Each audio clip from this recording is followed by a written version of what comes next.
ایک ہے کسی کو پکارنا، کسی سے مدد چاہنا، کسی سے کسی کام کے اندر جو ہے کوئی امداد کی خواہش کرنا، جو کہ ہو دنیاوی جو معمولات ہیں، جو عام ہمارے قواعد ہیں، ظاہری مادی اسباب و وسائل کے درجے میں، وہ شرک نہیں ہے۔ میں کسی سے کہتا ہوں مجھے ذرا پانی پلا دو، یہ بھی ایک دعا ہے، استمداد ہے، مدد آپ نے مانگی ہے، اس سے اپنی ایک ضرورت پوری کرنے کے لیے کہا ہے۔ لیکن کیا ہے یہ کہ گھڑا ہے، وہاں رکھا ہوا ہے، وہاں پانی ہے، اس میں سے پانی لائے گا وہ دے دو۔ جو ظاہری قوانین طبیعہ جو ہے ان کے دائرے کے اندر اندر کوئی دعا،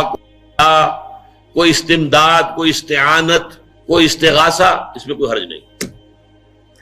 غیبی اعتبار سے کسی کے ساتھ بھی کوئی دعا کی جائے گی اللہ کے سوا، وہ شرک ہے۔ وہ استدعا ہو، استغاثہ ہو،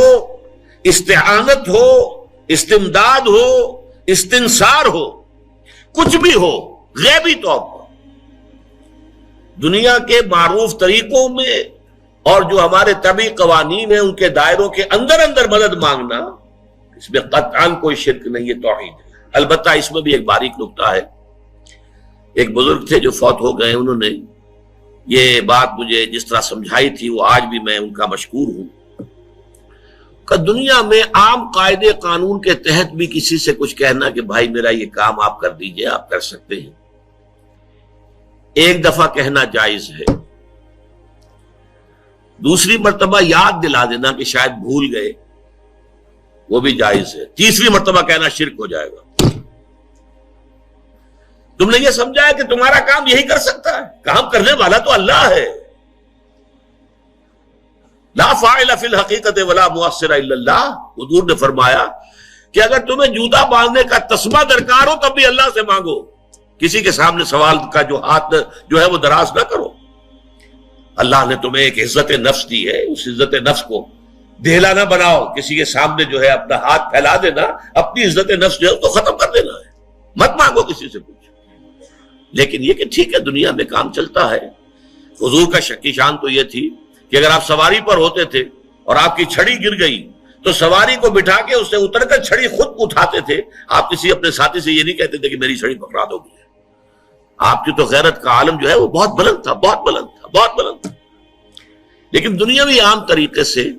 یہ کہ ٹھیک ہے بھئی آپ ایک کام ہے آپ کر سکتے ہیں، یہ کر دیجیے، اس نے کہہ دیا ٹھیک ہے میں کروں گا، پھر بھول گیا یا کچھ اور ہوا، دوسری مرتبہ یاد دہانی کرا دی، تیسری مرتبہ جو ہے انہوں نے کہا کہ پھر اس میں شرک کی بو آنے لگتی ہے کہ معلوم ہوتا ہے کہ آپ نے سمجھا ہے کہ اسی کو اختیار حاصل ہے، یہی مقتدر ہے، اسی کو آپ کا کام کرنے کا جو ہے وہ پوری قوت اور قدرت حاصل ہے، اور یہ چیز جو ہے یہ شرک کی بو اس میں سے آنی شروع ہو جاتی ہے۔ لیکن یہ ہے معاملہ سارا جو اسباب عادیہ کے تحت، اس سے ماورا آپ کسی کو نہیں پکار سکتے۔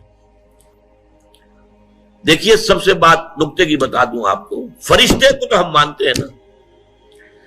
حضرت شیخ عبد القادر جیلانی رحمۃ اللہ علیہ کی روح ہے یا نہیں ہے، سنتی ہے نہیں ہے، حاضر ہے کہ نہیں ہے، ناظر ہے کہ نہیں ہے، 100 اختلاف ہو جائیں گے،